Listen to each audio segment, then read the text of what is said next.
बंदी छोड़ सतगुरु रामपाल जी परमेश्वर जी की जय हो। परम पिता परमात्मा सारी सृष्टि के रचनहार कुल मालिक असंख्य ब्रह्मांडों के स्वामी जगत गुरु तीनों लोकों में प्रवेश करके सबका भरण पोषण करने वाले राजाधिराज आत्माधार नाथों के नाथ देवों के देव महादेव सर्वेश्वर महेश्वर मृत्युंजय अजरो अमर आदि अनादि सनातनी प्रभु जगत पिता जगदीश्वर श्री श्री 1008 की उपाधि के वास्तविक अधिकारी अकाल मूर्त शब्द स्वरूपी राम वासुदेव सर्वगतम ब्रह्म परम पूज्य प्रथम पूज्य परम संत परम पुरुष परम धनी परम दयालु सत्य कबीर हक्का कबीर अल्लाह अकबर बाखबर अल्लाह ताला जगत के तारणहार जगत के मुक्तिदाता जगत के जगन्नाथ हारे के सहारे हिंदुओं के राम मुसलमानों के अल्लाह सिखों के वायुगुरु ईसाइयों के मसीह दया के सागर दयानिधि करुणा के सागर करुणानिधि स्वयंभू परिभू संकट मोचन कष्ट हरण मंगल करण दुख भंजन अविगत कबीर निर्विकार निर्विषम परमात्मा अलय अलेख सतगुरु आदि अनादि सतगुरु असली मर्यादा पुरुषोत्तम असली राम असली कृष्ण असली घनश्याम असली मुरारी राजाओं के राजा महाराजाओं के महाराजा शहंशाहों के शहंशाह सम्राटों के सम्राट भगवानों के भगवान अल्लाहों के अल्लाह प्रभुओं के प्रभु मसीहाओं के मसीह सच्चे वाहिगुरु बाबाओं के बाबा पीरों के पीर सेठों के सेठ जगत सेठ सावड़सा सेठ सर्वगुण संपन्न अनंत कोटि कलाओं के स्वामी अनंत कोटि ब्रह्मांडों के नायक योगियों में महायोगी ध्यानियों में महाध्यानी सिद्धों में परम सिद्ध ज्ञानियों में तत्वज्ञानी ब्रह्म ज्ञानी महाज्ञानी परम ज्ञानी सर्वश्रेष्ठ ज्ञानी विज्ञानी युवा कबीर समरथ कबीर असंवाद अमित ओजा सच्चे रहनुमा करीम अल्लाह सुभान अल्लाह दुनिया के अंतिम पैगंबर 8 सितंबर 1951 से गांव धनाना जिला सोनीपत हरियाणा भारतवर्ष की पावन भूमि पे प्रकट रियल कल की भगवान श्री नारायण साकार हरि श्री बाबा साहिब शब्द स्वरूपी राम संत श्रोमणी सतगुरु रामपाल जी परमेश्वर जी के चरण कमल में साध संगति से जुड़े हुए देश विदेश से हम सभी सत्सेवक भाई बहनों का अनंत कोटि दंडवत प्रणाम। सत्साई भाई और बहनों, दया पूज्य गुरुदेव भगवान की सतगुरु रामपाल जी परमेश्वर जी की जिनके शुभ आशीर्वाद से विशेष आशीर्वाद से आप और हम सभी साध संगति से जुड़ी हुई सत्सेवक आत्माएं भक्ति मार्ग पर गुरुदेव के तत्व ज्ञान को आधार बनाकर दृढ़ता के साथ अपनी आत्मा के कल्याणार्थ हेतु निरंतर आगे बढ़ रहे हैं। भाई और बहनों, पूज्य गुरुदेव जी की इस कलयुग की बिचली पीढ़ी में मोक्ष के प्राइम टाइम में आप और हम सभी आत्माओं के ऊपर ये एक विशेष अहम रजा है कि गुरुदेव भगवान ने हमें साध संगति से जोड़ा, गुरुदेव भगवान ने हमारा ज्ञान योग खोला और हमें परमेश्वर ने इस मोक्ष मार्ग में आगे बढ़ाया। भाई और बहनों, कबीर सागर के सरलार्थ के ऊपर वीडियो बनाने की श्रृंखला जारी है।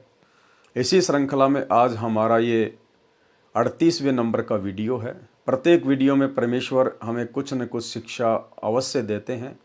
साथ ही गुरुदेव के कर कमल से लिखित होने के कारण इस पवित्र पुस्तक को मात्र पढ़ने या सुनने से भी हम ढेर सारे पुण्य के भागी बनते हैं।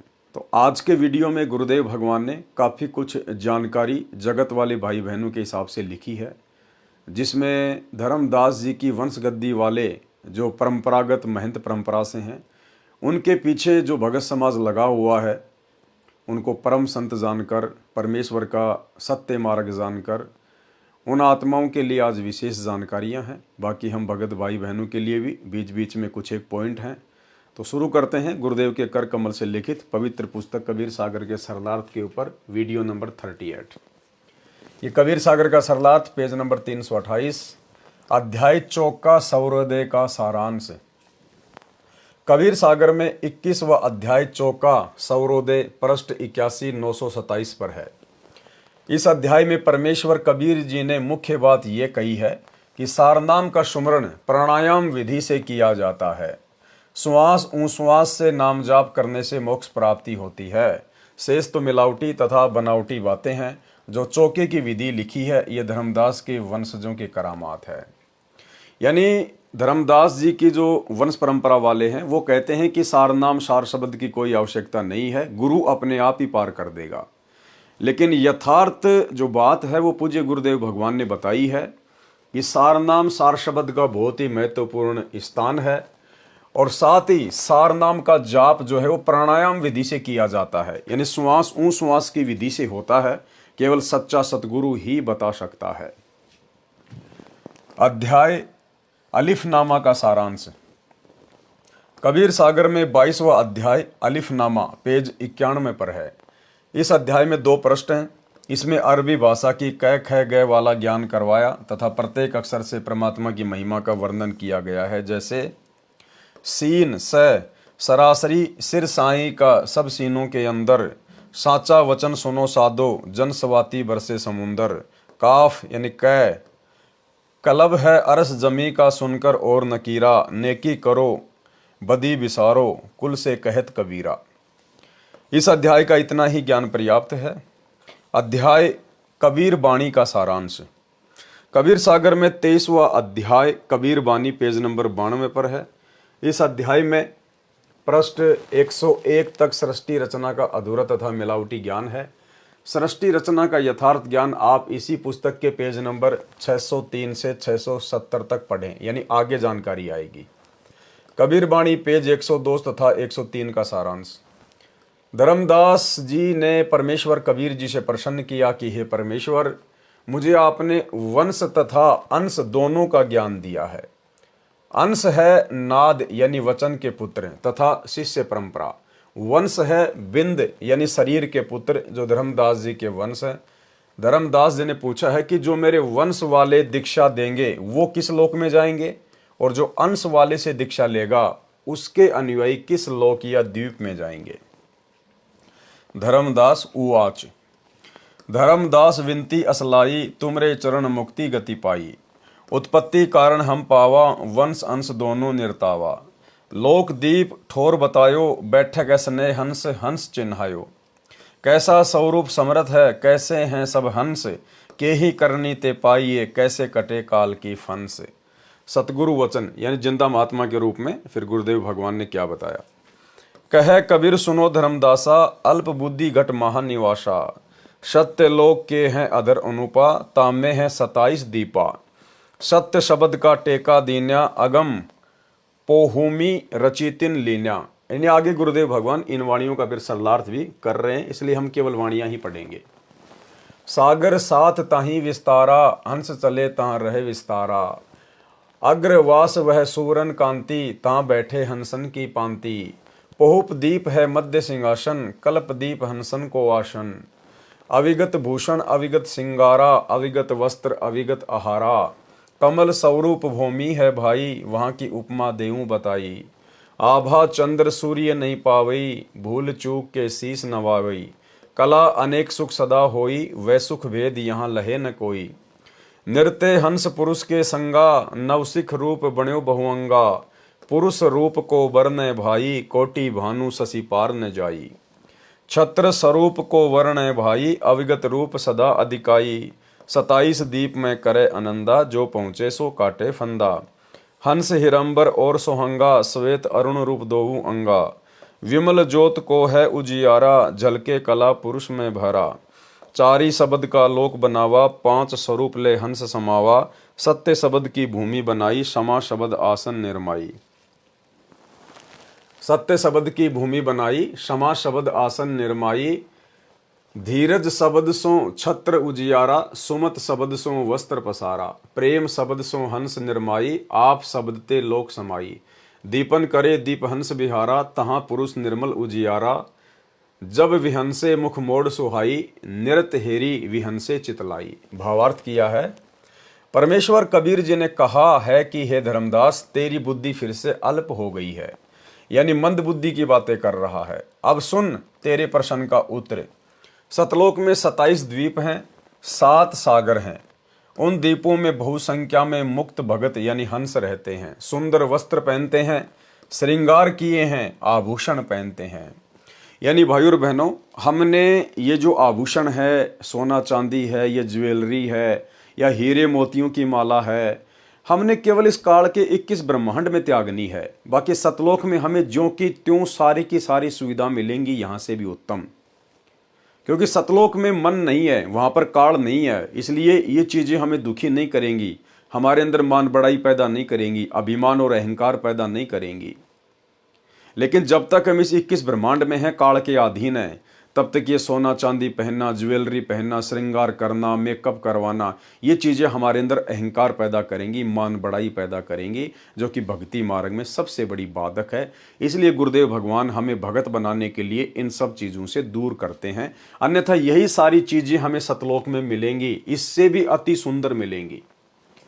वहाँ सुंदर वस्त्र पहनते हैं, श्रृंगार किए हैं, आभूषण पहनते हैं। और जो भगत भाई बहन अपने गुरुदेव भगवान के वचन को फॉलो ना करके यदि इन सब चीज़ों का परित्याग नहीं करेंगे, सोना चांदी या नकली ज्वेलरी पहनना नहीं छोड़ेंगे, तो फिर भाई परमात्मा उन आत्माओं को सतलोक में नहीं लेकर जाएंगे और वे आत्मा इसी काललोक की इस झूठी शानो शौकत और मान बढ़ाई में उलझकर रह जाएगी। परमेश्वर रूप की शोभा बताऊं सुन, करोड़ सूर्य और चंद्रमा जितनी शोभा यानी प्रकाश एक रोम यानी शरीर के बाल का है, सिर का छत्र विश्व प्रकाशित है। कबीर वाणी पेज 104 105 का सारांश। धर्मदास जी ने प्रश्न किया था कि किस करनी यानी भक्ति साधना से सतलोक तथा किस करनी यानी भक्ति साधना से अन्य द्वीपों की प्राप्ति होती है। उसका उत्तर देते हुए परमेश्वर कबीर जी ने कहा है कि दीक्षा 3 चरणों में दी जाती है। पाठक जन याद रखें कि कबीर सागर में मिलावट है, उसी की झलक आप पेज 104 पर भी पढ़ सकते हैं। अब यथार्थ ज्ञान बताया जा रहा है। जो 3 चरणों की दीक्षा प्राप्त करके मर्यादा में रहकर साधना करके शरीर त्याग कर जाते हैं, वे सतलोक में जाते हैं। यानी गुरुदेव भगवान हमें जो दीक्षा देंगे और आजीवन जो भगत भाई बहन गुरुदेव की मर्यादाओं में रहकर अपनी भक्ति को सफल करेंगे, वही आत्माएं सतलोक जाने की अधिकारी होंगी। जो नकली गुरुओं से दीक्षा लेकर साधना करते हैं, वे काल के द्वारा निर्मित नकली लोकों में चले जाते हैं। जो ब्रह्मलोक में बनाए हैं, काल जाल में रह जाते हैं। पृष्ठ 105 पर धर्मदास तथा उनकी पत्नी आमिनी देवी को दीक्षा देने का प्रकरण है। 3 अंश की लगन बिचारी, नारी तथा पुरुष उबारी। नारी पुरुष होए एक संगा, सतगुरु वचन दीन सोहंगा। सोहम शब्द है अगम अपारा, ताका धर्मनी मैं कहूँ विचारा। सोहम पेड़ का तना और डारा, शाखा अन्य 3 प्रकारा। अमृत वस्तु बहु प्रकारा, सोहम शब्द है सुमरन सारा। सोहम शब्द निश्चय हो पावे, सोहम डोर गह लोक सिंधावे। जागट होई सोहम मत सारा, सोई आव लोक हमारा।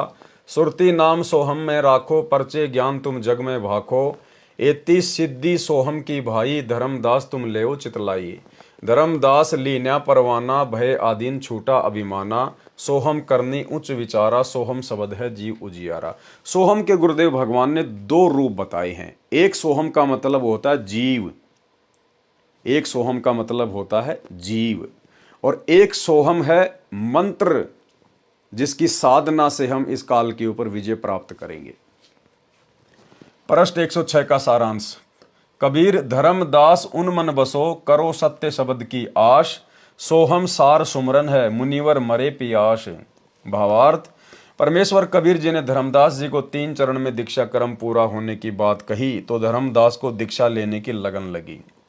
स्त्री तथा पुरुष यानी पति पत्नी धर्मदास तथा आमिनी देवी ने दीक्षा ली, सोहम शब्द की दीक्षा ली और बताया कि कबीर अक्षर पुरुष एक पेड़ है, क्षर पुरुष यानी निरंजन वा की डार, तीनों देवता शाखा भये पात रूप संसार। वृक्ष का भाग जो पृथ्वी से बाहर दिखाई देता है वह तना तो अक्षर पुरुष है, उसका मंत्र सोहम है। डार को क्षर पुरुष यानी निरंजन जानो, उसका भी मंत्र दिया जाता है। तीनों देवता रजगुण ब्रह्मा, सतगुण विष्णु, तमगुण शिव, उस वृक्ष की शाखा जानो जो पृथ्वी के अंदर वृक्ष की मूल यानी जड़ें हैं। उनको सत्य पुरुष जानो, उनका भी मंत्र जाप का दिया जाता है, वह मंत्र गुप्त रखा जाता है, उपदेशी को बताया तथा सुनाया समझाया जाता है। परमेश्वर कबीर जी ने प्रथम मंत्र देकर फिर सतनाम की दीक्षा दी थी। इस सत्य नाम में 2 अक्षर हैं, एक ओम तथा दूसरा सोहम। धर्मदास जी को प्रथम मंत्र के 5 नामों तथा सत्य नाम के ओम मंत्र तक तो कोई शंका नहीं हुई। इससे ये जाहिर होता है भाई और बहनों कि 650 साल पहले कबीर परमेश्वर सतगुरु रामपाल जी ने धर्मदास जी को प्रथम मंत्र भी कंप्लीट नहीं दिया था। सार नाम सार शब्द तो बहुत दूर की बात है। क्या कह रहे हैं परमात्मा, ध्यान से देखिएगा। धर्मदास जी को प्रथम मंत्र के पांचों नामों तथा सत्य नाम के ओम मंत्र तक तो कोई शंका नहीं हुई। यानी धर्मदास को प्रथम मंत्र में केवल बीच बीच के 5 ही मंत्र गुरुदेव भगवान ने दिए थे, क्योंकि कंप्लीट कोर्स तो वर्तमान की बिचली पीढ़ी में ही देना था। अपितु हर्ष हुआ कि जिस विष्णु लक्ष्मी जी को मैं चाहता था उन्हीं के मंत्र मिले हैं।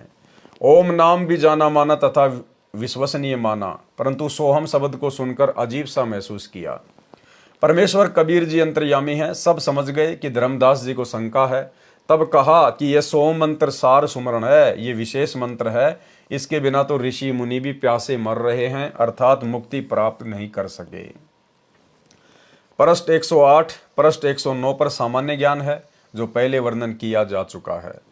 कबीर वाणी पृष्ठ 110 पर सामान्य ज्ञान है। गुरु के प्रति शिष्य की कैसी भावना होनी चाहिए, ये खास ज्ञान है। गुरु के प्रति शिष्य का भाव कैसा हो। गुरु सो अंतर कभू न राखै, प्रेम तीर्ति सो दीनता बाखै। क्या कह रहे हैं परमात्मा, यदि वास्तव में मोक्ष प्राप्त करना है तो गुरु सो अंतर कभू न राखै, अपने गुरु जी से कभी भी हमने दूरी बनाकर नहीं रखनी है। सदा हमने अपने गुरुदेव के चरणों में स्वयं को समर्पित करके रखना है। एक पल भी हमने अपने गुरुदेव भगवान को नहीं भूलना है। गुरु सो अंतर कभू न राखै, प्रेम पीरती सो दीनता भाखै। जे गुरु को निंदे अक्षरों ध्यावै, बिन गुरु अक्षर कैसे पावे। जे गुरु को निंदे और अक्षर को ध्यावै, गुरु ने जो अक्षर दिया है, जो मंत्र दिया है, उसकी तो आप भक्ति कर रहे हो, और अपने गुरु की आप जी निंदा कर रहे हो, तो आप जी कभी जिंदगी में पार नहीं हो सकते। और ये काल भाई और बहनों वर्तमान में सूक्ष्म चाल चलेगा भक्तों की मर्यादा तोड़वाने के लिए, सूक्ष्म चाल। और ये सूक्ष्म चाल वर्तमान में सतलोक आश्रमों में पूरी तरह से चली जा रही है। गुरु की निंदा करवाई जा रही है। भाई और बहनों, गुरु जी का वचन तोड़ना ही गुरु जी की निंदा है। गुरु जी के साथ में धोखा करना है, छल कपट करना है। गुरु ने हमें जो शब्द दे दिया, चाहे तुम रात दिन उस शब्द का जाप करो, उन मंत्रों का जाप करो, और यदि आपकी मर्यादा टूटी हुई है, आपने गुरु के वचन को तोड़ दिया है, आप कभी भी पार नहीं हो पाओगे। तो यहां परमात्मा कह रहे हैं कि आप गुरु जी की तो निंदा कर रहे हो, गुरु जी के साथ में तो धोखा कर रहे हो, छल कपट कर रहे हो, और मंत्रों का जाप कर रहे हो, कभी भी पार नहीं हो पाओगे। 2019 में सतलोक आश्रम मैनेजमेंट हरियाणा ने कांग्रेस सरकार का समर्थन किया, कांग्रेस सरकार को वोट डलवाए। तो जाहिर सी बात है, बीजेपी वाले तो गुरुदेव भगवान की निंदा करेंगे, गुरुदेव को गालियां निकालेंगे। तो भक्तों ने अपने घटिया कर्मों से अपने गुरुदेव की जगत से निंदा करवाई। वर्तमान समय 2024 में वही सतलोक आश्रम मैनेजमेंट हरियाणा कांग्रेस सरकार को छोड़कर अब बीजेपी की गोद में आ बैठा। अब बीजेपी का समर्थन करवाया जा रहा है, बीजेपी सरकार को वोट डलवाए जा रहे हैं। तो अब कांग्रेस वाले गुरुदेव भगवान की निंदा चुगली करेंगे, गालियां निकालेंगे। तो भाई बहन अपने घटिया कर्मों से, अपनी नादानी से अपने गुरुदेव को निंदा का पात्र बना रहे हैं। अब भाई आप कितनी मर्यादा में रह लो, कितना आप जी नाम जाप कर लो, कितना अपने आप को भगत मान लो, यदि आपके मनवश कर्मों के कारण और आपके गुरुदेव की जगत निंदा करता है, आपके गुरुदेव को भला बुरा कहता है, तो आप जी सतलोक जाने के अधिकारी नहीं हैं। आप जी सतगुरु के भगत की श्रेणी में नहीं है। भगत चाहे स्वयं निंदा करे या अपने घटिया कर्मों से अन्य लोगों से अपने गुरुदेव की निंदा करवाए, बात एक ही है। जे गुरु को निंदे अक्षर को ध्यावे, बिन गुरु अक्षर कैसे पावे।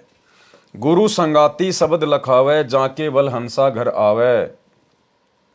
गुरु सवाती गुरु रूप स्वरूपा, गुरु पारस है आदि अनुपा। गुरु भृंगी गुरु सो बहुरंगी, कीटते कर ही आप हित संगी। गुरु है साचे सिद्ध समाना, गुरु मलियागिर वास परमाना। जैसे सने कमल और भौरा, जैसे सने चंद्र अरु चौरा। यानी अपने गुरुजी के साथ में भगत को किस प्रकार से लग के रहना चाहिए, कितना प्रेम एक भगत का अपने गुरुदेव भगवान में होना चाहिए। जैसे सने है कमल और भौरा, जैसे सने है चंद्र अरु चकोरा। जैसे सने है लहर जल अंगा, जैसे सने है दीप पतंगा। जैसे सने है मृगा और जंत्री, जैसे सने है चकमक और पथरी। जैसे सने है स्वाति और पपीहा, जैसे सने है चुंबक और लोहा। जैसे सने है मीन अरु नीरा, जल बिछुरे व तजे शरीरा। ऐसे गुरु शिष्य को संदेशा, मुक्ति होए गुरु मिटायो अंदेशा। एते सने है शिष्य सैदानी, इतने गुरु के तत्व बखानी।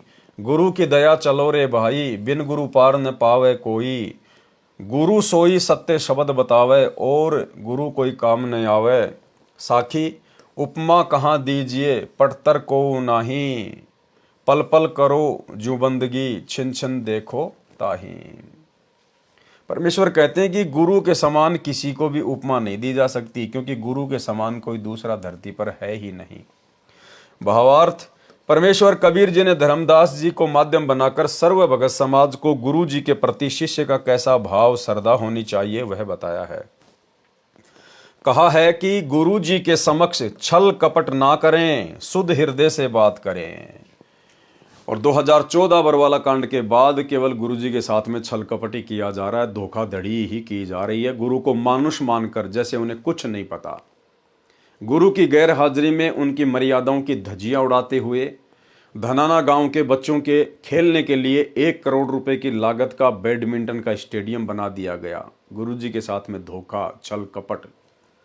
सतलोक आश्रम धनाना में 10 एकड़ जमीन में हॉस्पिटल का कार्य शुरू कर दिया गया है। गुरुजी के ज्ञान में मीन मेख, गुरुजी के साथ में धोखा, छल कपट। 2019 में कांग्रेस सरकार को समर्थन करवाना, कांग्रेस सरकार को भक्तों से वोट डलवाना, गुरुजी के साथ में धोखा, छल कपट। 2024 वर्तमान में बीजेपी का समर्थन, बीजेपी को वोट डलवाना, गुरुजी के साथ धोखा, गुरुजी के साथ में छल कपट। भक्तों के दान धर्म को गुंडों की सीबीआई जांच में लगाना, गैंगस्टर आनंदपाल सिंह की सीबीआई जांच का समर्थन करवाना, हरियाणा के जाट आरक्षण में भक्तों को बैठाना, आरक्षण वालों को करोड़ों रुपए चंदे में देना, गुरुजी के साथ में धोखाधड़ी, गुरुजी के साथ में छल कपट। हिंदुओं का पक्ष लेते हुए और मुसलमानों के विपक्ष में खड़े होकर मध्य प्रदेश के सीहोर जिले में विश्व हिंदू परिषद और बजरंग दल के साथ मिलकर रैलियां निकालना। इसके अलावा भी भाई और बहनों, ना जाने कितने कुक्रम हैं जो गुरुदेव भगवान के 2014 में हिसार जेल जाने के बाद उनके पीछे से उनको मानुष मानकर उनके परिवार ने, इन कोऑर्डिनेटरों ने खुद भी अपने कर्म फोड़े हैं और संगत के भी फुड़वाए हैं, और वर्तमान में कर्म फुड़वाने जारी हैं, और आगे भी ना जाने कितने कर्म फुड़वाएंगे जब तक गुरुदेव भगवान जेल से बाहर नहीं आ जाते हैं। परमेश्वर कबीर जी ने धर्मदास जी को माध्यम बनाकर सर्व भगत समाज को गुरु जी के प्रति शिष्य का कैसा भाव श्रद्धा होनी चाहिए वह बताया है। कहा है कि गुरु जी के समक्ष छल कपट ना करें, शुद्ध हृदय से बात करें और विनम्र भाव से बोलें। जो गुरु की निंदा करता है और सत्य साधना त्याग कर काल की भक्ति करता है, उसको गुरु के बिना अविनाशी परमात्मा कैसे मिल सकता है। गुरु शिष्य पतंग दीप सम होई, ऐसा सने कर जो कोई। जैसे फूल पर भंवरा बैठ जाता है, उसमें इतना मस्त हो जाता है, रात्रि के समय फूल बंद हो जाता है, भंवरा मर जाता है, परंतु साथ नहीं छोड़ता। लेकिन 2014 बरवाला कांड 8 वर्षों तक अपने गुरुजी का साथ छोड़कर गुरुजी के साथ में धोखाधड़ी करते हुए गुरुजी का छोटा भाई महेंद्र 8 साल तक भगोड़ा बन के घूमा, गुरुजी का लड़का भगोड़ा बन के घूमा, अन्य बड़े बड़े सेवादार भगोड़े बन के घूमे। इन्होंने गुरुजी का साथ उसी समय त्याग दिया जिस समय बरवाला कांड हुआ। इनकी मनमानी हरकतें फैल हो गई, इन्होंने जैसा सोचा था वैसा हुआ नहीं। और जब पुलिस प्रशासन गुरुदेव भगवान को अरेस्ट करने के लिए आया तो यही सारे के सारे लोग जो बरवाला कांड के मुख्य सूत्रधार हैं, गुरुदेव का भाई, गुरुदेव के लड़के, अन्य बड़े बड़े परम भगत समझे जाने वाले लोग, ये सारे के सारे लोग बच निकलकर भागने का प्रयास कर रहे थे, लेकिन ये पुलिस की हत्थे चढ़ गए और काफ़ी संख्या में लोग भगोड़े बनकर घूमते रहे पिछले 8-10 वर्षों तक। कुछ तो वर्तमान में भी भगोड़े बनकर घूम रहे हैं। अन्य उदाहरण चांद तथा चकोर पक्षी का बताया है कि एक चकोर पक्षी रात्रि में चंद्रमा की ओर उसी समय से देखना शुरू कर देता है जिस समय उदय होता है। एक टक दृष्टि जमाए रहता है, चंद्रमा ऊपर होता है तो चकोर पक्षी गर्दन ऊपर करता चला जाता है। चंद्रमा जब पीछे को जाता है तो वृक्ष पर बैठा चकोर पक्षी गर्दन ऊपर से पीछे की ओर करता चला जाता है। एक पल भी चंद्रमा से नजर भी नहीं हटाता। कई बार वृक्ष से गिर जाता है, उसकी गर्दन टूट जाती है, फिर भी पृथ्वी पर पड़ा पड़ा भी चंद्रमा से दृष्टि नहीं हटाता। यानी इतना प्रेम जब तक आप और भगत भाई बहनों का अपने गुरुदेव के प्रति नहीं होगा, और ये प्रेम भाई और बहनों ऐसे नहीं उमड़ेगा। ये प्रेम उमड़ेगा जब हम पतिव्रता पद की भक्ति करेंगे, केवल अपने गुरुदेव को ही परमेश्वर मानकर, कबीर जी मानकर, अपना इष्ट मानकर भक्ति करेंगे। आपने गुरु बना रखा है, साथ में आप जी दाढ़ी मूछ वाले कबीर जी को कबीर मानकर, परमात्मा मानकर आप उसकी फ़ोटो अपने गले में लटका के घूम रहे हैं, अपने घर पर दरबार साहिब में लगा के रखे हुए हैं, आश्रमों में टांग रखी है। जो उनके महीने में उस मुर्दा फ़ोटो को कबीर मानकर उसका आप कबीर प्रकट दिवस मनाते हो, तो आप जी कभी भी अपने गुरु के प्रति अपने हृदय में वो प्रेम पैदा नहीं कर सकते, क्योंकि अभी आप व्यभिचारिणी भक्ति कर रहे हो, अभी आप वैश्या भक्ति कर रहे हो। आपको पतिव्रता भक्ति पर आना पड़ेगा, केवल एक इष्ट, और वो केवल हमारा गुरु, दूसरा कोई नहीं। कई बार अंधेरी कृष्ण पक्ष की रात्रि में अग्नि के अंगारे को उदय होता चंद्रमा जानकर चोंच में भर लेता है। जीव जल जाती है, मर जाता है, अंगारा को छोड़ता नहीं है। ऐसा प्रेम गुरु के प्रति शिष्य का होना चाहिए, तब परमात्मा प्राप्त होता है। चकोर पक्षी को चांद से कुछ मिलना भी नहीं होता, फिर भी फिदा हो जाता है। गुरु से अनमोल पदार्थ सत्य भक्ति तथा परमेश्वर मिलता है। इस सौदे में हानि तो है ही नहीं। हिरण यानी मृग को वश में करने वाला शिकारी एक यंत्र से धुन निकालता है। उस धुन को सुनकर हिरण शिकारी की ओर खींचा चला जाता है। दुश्मन के सामने अपना मुख रख देता है, शिकारी उसको पकड़ ले जाता है, मारकर अपना स्वार सिद्ध करता है, परंतु हिरण पीछे नहीं हटता। गुरु के साथ ऐसा प्रेम शिष्य का होना चाहिए, मोक्ष अवश्य मिलेगा। जैसे पपीहा पक्षी पृथ्वी पर खड़ा पानी नहीं पीता, चाहे प्यास से मर जाए, वह आकाश से वर्षा का पानी पीता है। इसी प्रकार शिष्य को अपने गुरु के अतिरिक्त अन्य गुरु से कोई वास्ता नहीं होना चाहिए। लेकिन यहाँ तो वास्ता हो गया। गुरुदेव भगवान कह रहे हैं, यदि आपको अपने गुरु की प्राप्ति करनी है, मोक्ष प्राप्त करना है, तो अपने पपीहे जैसा बनना पड़ेगा। पपीहा इस पृथ्वी का पानी नहीं पीता, चाहे कितना ही पानी क्यों ना हो। वो स्वाति नक्षत्र में आकाश से गिरने वाली बूंद का पानी पीता है। इसी प्रकार भाई और बहनों, वर्तमान में इन सतलोक आश्रमों में अपने गुरुदेव भगवान का जहां इंतजार करना चाहिए था शब्द के लिए, उस बूंद के लिए, हम पपीहे हैं। हमारे गुरुदेव भगवान वो बूंद है स्वाति नक्षत्र की। लेकिन इन आश्रमों में काल प्रेरणा से ये परीक्षा का समय चल रहा था, परमात्मा भक्तों की बुद्धि विवेक को चेक कर रहे हैं। लेकिन इन आश्रमों में काल प्रेरणा से सभी भगत भाई बहनों की मर्यादाएं तोड़वा दी गई है। किसी ने भी अपने गुरुदेव भगवान से प्रेम करते हुए उनके आने का इंतजार नहीं किया। और वो बूंद जो केवल हमने हमारे गुरुदेव भगवान से ही अपने अंतःकरण में डलवानी थी, वो बूंद, और वो भी नकली बूंद, लाखों की संगत ने धनाना आश्रम में जाके, रोहतक आश्रम में जाके, मुंडका आश्रम में जाके, और वो नकली फर्जी सार शब्द ले लेके अपने आप को धन्य मान रहे हैं। कभी भी मोती नहीं बनेगा। भगत भाई बहनों से लिए गए फर्जी सार नाम से कभी भी मोती नहीं बनेगा। यदि वो असली भी है तो ये लोग उस नाम को देने के अधिकारी नहीं हैं, जिस कारण से कभी भी मोती नहीं बनेगा, मोक्ष प्राप्ति नहीं होगी। हमने अपने गुरुदेव भगवान का इंतजार करना चाहिए था, क्योंकि मालिक ने पपीहे का उदाहरण दिया।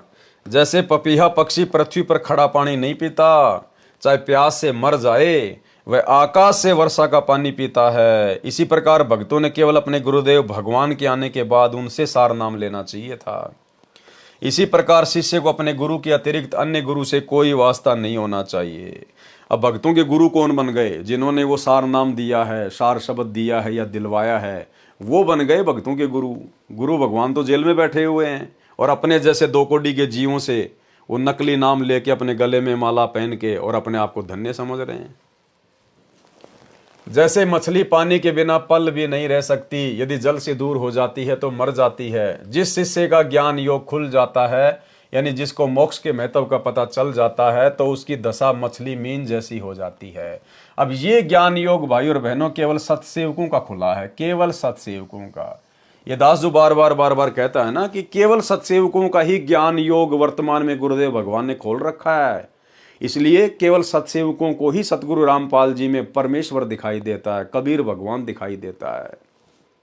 तो बहुत सारे भाई बहन मजाक करते हैं, हाँ तुम्हारा ज्ञान योग खुल गया, तुम्हारा ज्ञान योग खुल गया। गुरुदेव भगवान खुद कह रहे हैं कि जिस शिष्य का ज्ञान योग खुल जाता है उसके बाद क्या होता है, जिस शिष्य का ज्ञान योग खुल जाता है, यानी जिसको मोक्ष के महत्व का पता चल जाता है, तो उसकी दशा मछली जैसी हो जाती है। यदि किन्हीं कारणों से गुरु से दूर हो जाता है तो जीना हराम हो जाता है। गुरु भी वही पूर्ण है जो सत्य मंत्र देता है, अन्य गुरु कुछ काम नहीं आता। गुरु को पल पल देखो और प्रणाम करो। कबीर नैनो अंदर आवे तू, जब ही नैन झपेऊं, ना मैं देखूं और को ना तुझे देखन देऊं। भावार्थ, सच्चा प्रेम जब किसी से होता है तो इतना बेईमान हो जाता है। कहा है कि गुरुदेव यदि आंखों में समाने योग्य होता तो आपको आंखों में डालकर आंखें बंद कर लेता, न तो मैं आपके अतिरिक्त किसी को देखूं और न आपको देखने दूं। यानी इतना अपनापन शिष्य का गुरु के प्रति होना अनिवार्य है। विशेष ज्ञान। धर्मदास जी ने परमेश्वर कबीर जी से शरीर में बने कमलों के विषय में जानना चाहा, तो परमेश्वर कबीर जी ने कमलों का ज्ञान करवाया। कबीर परमेश्वर जी ने कबीर सागर के अध्याय अनुराग सागर के पेज 151 तथा भवतारण बोध पृष्ठ 57 पर केवल 8 कमलों का ज्ञान दिया है। कबीर बानी अध्याय पेज 111 पर 9 कमलों का ज्ञान करवाया है। बताया है कि 9वें कमल में पूर्ण ब्रह्म है। कबीर बानी पेज 111 का सारांश। इस पृष्ठ पर परमेश्वर कबीर जी ने विशेष गुप्त ज्ञान दिया है। इसमें 9वें कमल का ज्ञान बताया है तथा उस 9वें कमल में पूर्ण ब्रह्म का निवास है। कमलों के विषय में संपूर्ण ज्ञान पढ़ें अनुराग सागर के सारांश में, पृष्ठ 151 के सारांश में, इसी पुस्तक के पेज 152 से 161 तक, जो कि पहले आप और हम भाई बहन पढ़ चुके हैं। कबीर बाणी पृष्ठ 112 113 का सारांश है। पृष्ठ 111 पर तो स्थूल शरीर के कमलों का ज्ञान करवाया है। इन पृष्ठों पर सूक्ष्म शरीर में बने कमलों का ज्ञान बताया है। सूक्ष्म शरीर के कमलों का ज्ञान। प्रथम कमल में शुक्ल हंस रहते हैं, बहुत बड़ा विस्तार है। नंबर 2, दूसरे कमल में सहजदास जी का निवास है। नंबर 3, तीसरे कमल में इच्छा का निवास है। नंबर 4, चौथे कमल में मूल सुरती है। नंबर 5, पांचवें कमल में सोहम सुरती है, साथ में इसके अंश भी हैं। नंबर 6, छठे कमल में अचिंत का निवास है। नंबर 7, सातवें कमल में अक्षर का निवास है। नंबर 8, आठवें कमल में तेज का निवास है। नंबर 9, नौवें कमल में सत्य पुरुष जी रहते हैं। सब कमलन का किया निर्वारा, ज्ञानी पंडित करो विचारा। अन्य सामान्य ज्ञान है जो पूर्व के अध्यायों के सारांश में वर्णन हो चुका है। कबीर बाणी पृष्ठ 114 115 पर सामान्य ज्ञान है, साधक को इनकी आवश्यकता नहीं है। इस सृष्टि रचना का विषय है, जो सृष्टि रचना में पढ़े वह पर्याप्त है। पृष्ठ 116 पर गलत ज्ञान है, मिलावटी है। पृष्ठ 117 पर सृष्टि रचना का आंशिक ज्ञान है, अंडे से ज्योति निरंजन की उत्पत्ति का ज्ञान है। पृष्ठ 118 119 पर भी सृष्टि रचना का अधूरा तथा कुछ गलत कुछ ठीक ज्ञान है, जो पहले के अध्यायों में लिखा जा चुका है। पृष्ठ 119 पर भी ज्योति निरंजन की उत्पत्ति अंडे से हुई, इसका ज्ञान है। पृष्ठ 120 121 पर ऐसा ज्ञान है जो पहले कई बार वर्णन किया गया है, अचिंत आदि की उत्पत्ति का ज्ञान है। पृष्ठ 122 123 में सृष्टि रचना का अंश है, संपूर्ण सृष्टि रचना पृष्ठ 625 पर पढ़े। पृष्ठ 124 125 पर सामान्य ज्ञान है। पृष्ठ 124 पर कबीर बानी में लिखा है कि धर्मदास जी ने नाम के प्रताप को जानने की जिज्ञासा की, जिसके बल से सत्यलोक में जा सकें। परमेश्वर कबीर जी ने बताया कि पृथ्वी लोक से सतलोक तक जाने के रास्ते में 7 शून्य यानी खाली स्थान है, और प्रत्येक शून्य के पहले और बाद में कुल 10 लोक हैं। 7 शून्य 10 लोक प्रमाना, अंश जो लोक लोक को शाना। 9 स्थान है 10वां घर साचा, तेही चढ़ी जीव सब बाचा। 16 संग पर लागी तारी, तेही चढ़ी हंस भय लोक दरबारी। भावार्थ, पृथ्वी लोक तथा स्वर्ग लोक के बीच में खाली स्थान है। एक ब्रह्मांड में ब्रह्म लोक है, शेष सभी लोकों का एक समूह बनाया है, जैसे पृथ्वी लोक, स्वर्ग लोक तथा 7 पाताल लोक, श्री विष्णु लोक, श्री शिव लोक, श्री ब्रह्मा लोक, 88,000 पुरियां यानी खेड़े, यह एक समूह है। ब्रह्मलोक और समूह के बीच में एक शून्य है, दूसरी शून्य ब्रह्मलोक के चारों ओर है, तीसरी शून्य 5 ब्रह्मांडों के चारों ओर है, चौथी शून्य 20 ब्रह्मांडों के चारों ओर है, पांचवी शून्य काल ब्रह्म के 21 ब्रह्मांडों के चारों ओर है, छठी शून्य अक्षर पुरुष के निज स्थान जिसे अक्षर पुरुष लोक कहा जाता है, जो एक ब्रह्मांड में है। अक्षर पुरुष का ब्रह्मांड एक संग ब्रह्मांडों का है। अक्षर पुरुष ने एक ब्रह्मांड अपने लिए रखा है, शेष 6 महाब्रह्मांडों में 6 संग ब्रह्मांडों को घेरा है। जो अक्सर पुरुष का निजी ब्रह्मांड है। अब भाई और बहनों, ये बहुत ही गूढ़ जानकारियां हैं, बहुत ही आगे के लेवल की जानकारियां हैं, जो यहाँ पर किसी को सौपन में भी नहीं हो सकती, काल को सौपन में भी नहीं हो सकती यहाँ पर, बाकी तो होगी किसको, साधु संत शंकराचार्य तो छोड़ दीजिए। ये परमात्मा अक्सर पुरुष के ब्रह्मांडों की जानकारी दे रहे हैं कि अक्सर पुरुष ने अपने सात संग ब्रह्मांडों को किस प्रकार से सेट किया है। अक्सर पुरुष का ब्रह्मांड एक संख ब्रह्मांडों का है, यानी एक ब्रह्मांड में, एक महाब्रह्मांड में अक्सर पुरुष ने एक संख ब्रह्मांडों को सेट किया हुआ है। अक्सर पुरुष ने एक ब्रह्मांड अपने लिए रखा है, शेष 6 महाब्रह्मांडों में 6 संख ब्रह्मांडों को घेरा है। जो अक्सर पुरुष का निजी ब्रह्मांड है, उसके और भंवर गुफा के बीच में 6ठी सुन है। 7वीं सुन अक्सर पुरुष के लोक यानी 7 संख ब्रह्मांडों का क्षेत्र और सत्यलोक के बीच में है। इस प्रकार 9 स्थान अर्थात मुकाम है। 10वां लोक सत्यलोक है, जिसको सच्चा लोक कहा है। 9 स्थान कौन से हैं? अब ये इतनी गहरी जानकारियां हैं भाई और बहनों, वैसे आप और हमें इसकी विशेष आवश्यकता नहीं है, लेकिन ये कबीर सागर में कोड वर्ड में लिखी हुई है, इसलिए परमेश्वर ने यहाँ पर सरल करके लिखी है। 9 स्थानों तथा सतलोक का ज्ञान। जीव पृथ्वी लोक पर विराजमान है। भक्ति की कमाई इन्हीं 2 पाताल तथा स्वर्ग लोकों में नष्ट करता है। पाताल लोक स्वर्ग लोक में फंसा है, यहाँ से निकलना है।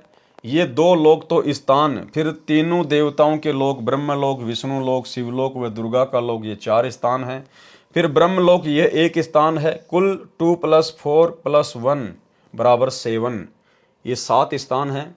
फिर 21वां ब्रह्मांड जो काल ब्रह्म का निजी स्थान है, वह 8वां मुकाम है तथा अक्सर पुरुष का लोक ये कुल 9 स्थान अर्थात मुकाम है और 10वां लोक सतलोक है।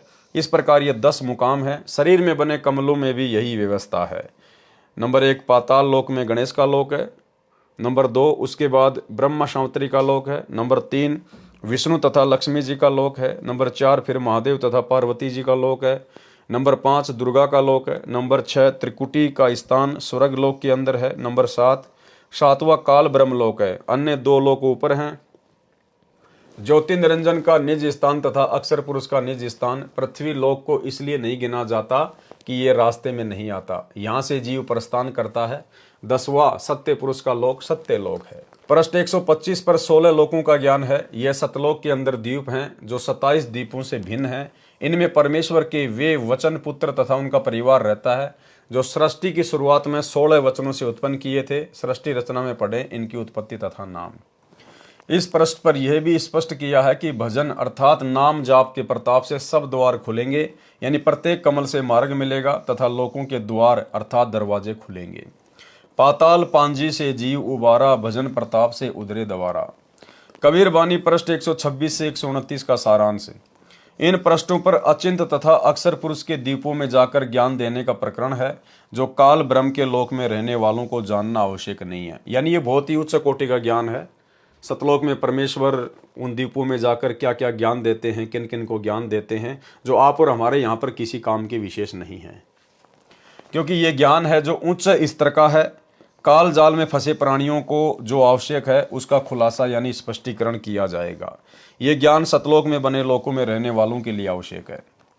पृष्ठ 130 131 पर सामान्य ज्ञान है, यानी परमेश्वर फिर सतलोक में भी हमें आगे की भक्ति का ज्ञान देते हैं ऊपर के लोकों में जाने के लिए। तो गुरुदेव कह रहे हैं कि ये ज्ञान आप लोगों के लिए आवश्यक नहीं है, क्योंकि आपने तो पहले 21 ब्रह्मांड से सतलोक जाना है।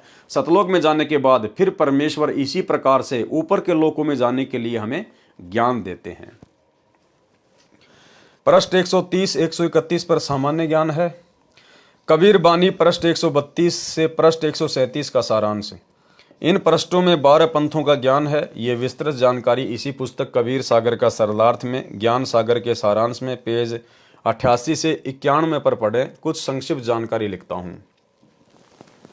कबीर बानी के पेज 132 133 पर स्पष्ट है। धर्मदास जी ने परमेश्वर कबीर जी से प्रार्थना की कि हे परमेश्वर, धर्मदास विनती अनुसारी, पायो बोल वचन में हारी, मैं तरो और तरे हमारी शाखा, और पिछले सभी पुरखा। भावार्थ, धर्मदास जी ने कहा कि हे प्रभु, मेरा मोक्ष हो और मेरी 42 पीढ़ी की सब शाखाओं का जीवों का मोक्ष हो तथा पिछले जो पहले दादा परदादा हैं वे भी पार हों। परमेश्वर कबीर जी ने कहा कि हे भोले भगत, आप तो केवल अपनी अपनी संतान तथा पीढ़ियों को पार करने की बात कर रहे हो। मैं तो विश्व के प्राणियों का उद्धार करने की बात कर रहा हूं। सतगुरु वचन। तब सतगुरु मन में विहंसाने यानी हंसे, ते क्या मांगा कुछ मांग न जाने। सर्व सृष्टि तारो भाई, तुम तो आपन वंश ठहराई। ये प्रपंच काल सब कीन्या, तुम्हारी बुद्धि काल खींच लीन्या। तब धर्मदास बहे मलीना, जैसे कमल फूल मुरझीना। तब सतगुरु बोध विचारा, धर्मदास तुम अंश हमारा। एक वस्तु गुप्त हम राखी, सो निर्णय नहीं तुम सो भाखी। नौतम सुरती हमारी शाखा, सात सुरती जो उत्पत्ति भाखा। आठवीं सुरती तुम चली आए, नौतम सुरती हम गुप्त छिपाए। नौतम सुरती बचन निज मोरा, जाहिते पल्ला ने पकड़े चोरा। भावार्थ। परमेश्वर कबीर जी ने धर्मदास जी से कहा कि हे धर्मदास, तेरी बुद्धि काल ने खींच ली है, यानी संकीर्ण बुद्धि कर दी। तूने क्या मांगा कि मेरे वंश के पहले और आगे वाले पार हो जाएं, ऐसी कृपया करो। तूने मांगना भी नहीं आया। मैं तो सर्व सृष्टि को तारने के लिए प्रयत्न कर रहा हूं। यह सुनकर धर्मदास शर्मिंदा हो गए। कबीर परमेश्वर जी ने बताया कि मेरी योजना क्या है, ये मैंने तेरे को पहले नहीं बताया, ये गुप्त रखी थी। अभी तक तो मैंने सात सुरती का ज्ञान दिया है, यानी सात अच्छी आत्माओं का ज्ञान बताया है। आप धर्मदास आठवीं सुरती हो, यानी मेरे द्वारा भेजी गई आत्मा हो। आपके पुत्र चूड़ामणि यानी मुक्तामणि को मैं गुरु पद दूंगा, परंतु उस परंपरा यानी बिंद परंपरा में छठी पीढ़ी यानी छठी गुरु गद्दी वाले को काल के चलाए 12 पंथों में से 5वां टकसारी पंथ वाला भ्रमित कर देगा। तब तेरी वंश गद्दी वाले उस काल पंथ यानी टकसारी पंथ वाली आरती चौका और यथार्थ मंत्र को छोड़कर अन्य मंत्र अजर नाम, अमर नाम, अमी नाम आदि आदि व्यर्थ मंत्र दीक्षा में देना शुरू कर देंगे। इस प्रकार तेरी बिंद परंपरा से यथार्थ भक्ति समाप्त हो जाएगी। फिर जब कलयुग 5505 यानी 5505 बीत जाएगा, तब मेरा यथार्थ पंथ यानी सत्य साधना शुरू होगी। अनुराग सागर पेज 140-141 पर लिखा है कि तेरी छठी पीढ़ी वाले को टकसारी पंथ का मुखिया भ्रमित करेगा। बहुत महत्वपूर्ण प्रमाण।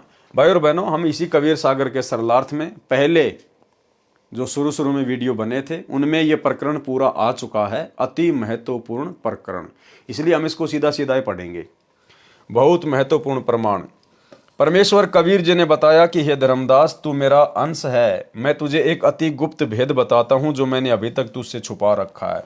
सात सुरती तो उत्पत्ति करने वाली है, तुम आठवीं सुरती हो। धर्मदास कौन सी सुरती है? आठवीं सुरती। तथा नौतम सुरती मेरा निज वचन है, यानी उसको पूर्ण मोक्ष मंत्र देने का अधिकार मैंने दिया है। ये अपने स्वयं के विषय में कह रहे हैं गुरुदेव भगवान कबीर परमात्मा, अपने स्वयं के विषय में कह रहे हैं, क्योंकि परमात्मा ने वर्तमान में नौतम सुरती के रूप में धरती पर इस 12वें पंथ के अंतिम समय में आना था। तो वही कबीर परमेश्वर स्वयं ही नौतम सुरती 17 फरवरी 1988 को आदरणीय राम देवानंद जी को अपना मुंह बोला गुरु बनाकर 12वें पंथ में प्रवेश करके आ चुके हैं और सन 1994 से अपने 13वें यथार्थ कबीर पंथ की शुरुआत कर चुके हैं। जो उससे दीक्षा लेगा उसको काल चोर रोक नहीं सकता। धर्मदास ने प्रार्थना की कि हे परमात्मा, मुझे वह वचन बताओ जिससे जीव जन्म मरण के चक्कर में ना आए। परमात्मा कबीर जी ने कहा कि 8 बूंद यानी सतलोक में स्त्री पुरुष से उत्पन्न अच्छी आत्माओं हंसों द्वारा काल लोक से जीव मुक्त कराने की योजना बनाई थी। तुम 8वीं बूंद हो। धर्मदास कौन सी बूंद है? 8वीं बूंद। तुम सबको काल ने भ्रमित कर दिया, यानी धर्मदास जी को भी काल ने भ्रमित कर दिया।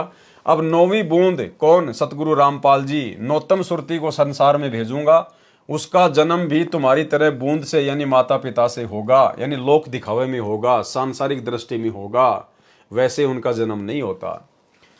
तब युगबंध हुए धर्मदास नौतम सुरत बूंद प्रकाश, 8 बूंद की जुगति बनाई, नौतम से 8वीं बूंद मुक्ताई।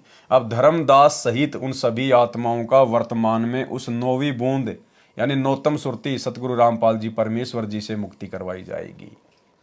उस एक बूंद से तेरे सहित 8वीं बूंद तथा तेरे बूंद बिंद वाले 42 वंश पार कर दिए, यानी आशीर्वाद दे दिया।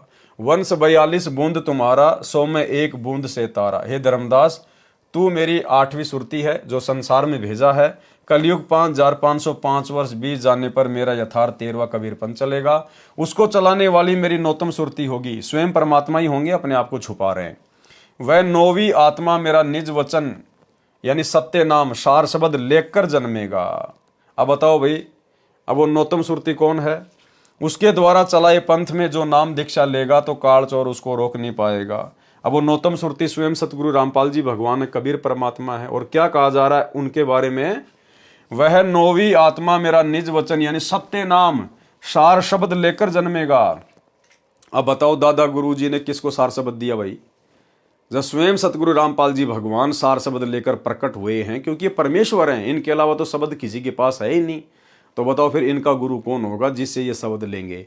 तो आदरणीय राम देवानंद जी 650 साल पहले जिस प्रकार कबीर परमेश्वर जी ने सांसारिक दिखावे में, लोक दृष्टि में पंडित रामानंद जी को अपना मुंह बोला गुरु धारण किया था, ठीक इसी प्रकार से वर्तमान में उसी कबीर परमेश्वर सतगुरु रामपाल जी ने आदरणीय राम देवानंद जी को उसी प्रकार लोक दिखावे में अपना मुंह बोला गुरु धारण किया, केवल गुरु शिष्य परंपरा को बनाए रखने के लिए। अन्यथा वो सार शब्द तो परमेश्वर के पास ही होता है। और यहाँ पर संकेत भी कर दिया गुरुदेव ने, वह नौवीं आत्मा मेरा निज वचन यानी सत्य नाम सार शब्द लेकर जन्मेगा। उसके द्वारा चलाई पंथ में जो नाम दीक्षा लेगा तो काल चोर उसको रोक नहीं पाएगा। धर्मदास उवाच, धर्मदास दोई कर जोरा, कहो बचन सोई सतगुरु मोरा। सोई बचन कहो समझाई, जेहि ते जीव सृष्टि में न आई। सतगुरु उवाच, 8 बूंद की जुगति बनाई, नौतम ते 8 बूंद मुक्ताई। बिना गुरु को भेद नहीं पावे, युग बंद होवे तो हंस कहावे। यह भावार्थ परमेश्वर कबीर जी ने कहा कि हे धर्मदास, मेरी योजना 8 अच्छी आत्माओं को काल लोक में जन्म देकर जीव उद्धार करने की थी, परंतु वे 8 भी काल के वश होकर भटक रही हैं। जन्म से 8वीं बूंद यानी माता पिता के बीज से बने मानव शरीर वाली 8वीं आत्मा तुम हो। उन 8 का भी उद्धार 9वीं बूंद यानी मानव जन्म प्राप्त अच्छी आत्मा से होगा। कबीर वाणी पृष्ठ 133 पर अधिकतर मिलावटी तथा बनावटी वाणी है, जिनका प्रसंग से मेल नहीं होता। केवल धर्मदास जी की विनती ठीक है, जिसमें परमेश्वर से पूछा है कि मेरे नारायण पुत्र की शिक्षा दीक्षा कैसे चलेगी। धर्मदास विनती अनुसारी, साहब विनती सुनो हमारी। नारायण दास हमारे पुत्र सोई, उनकी सिखावन कैसी होई।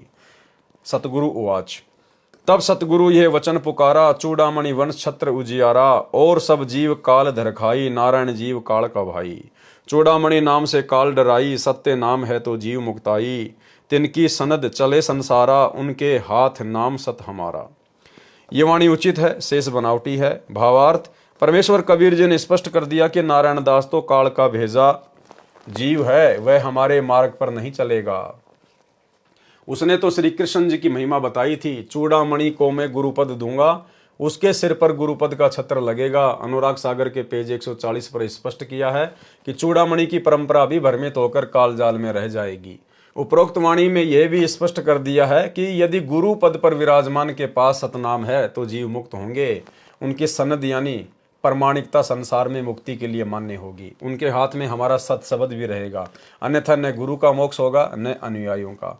सतनाम तथा सार शब्द चूड़ामणि जी के पास नहीं था, वह तो अब सन 1997 तक छुपा कर रखना था। कबीर वाणी पेज 134 का सारांश। कबीर परमेश्वर जी ने पेज 134 पर अंकित अमृतवाणी में स्पष्ट किया है कि चूड़ामणि से तेरे बिंद यानी पीढ़ी का पंथ चलेगा, ये मेरी उत्तम आत्मा है, परंतु आगे तेरे पंथ में यानी कबीर जी के नाम से चले 12 पंथों में प्रथम पंथ में विरोध चलेगा।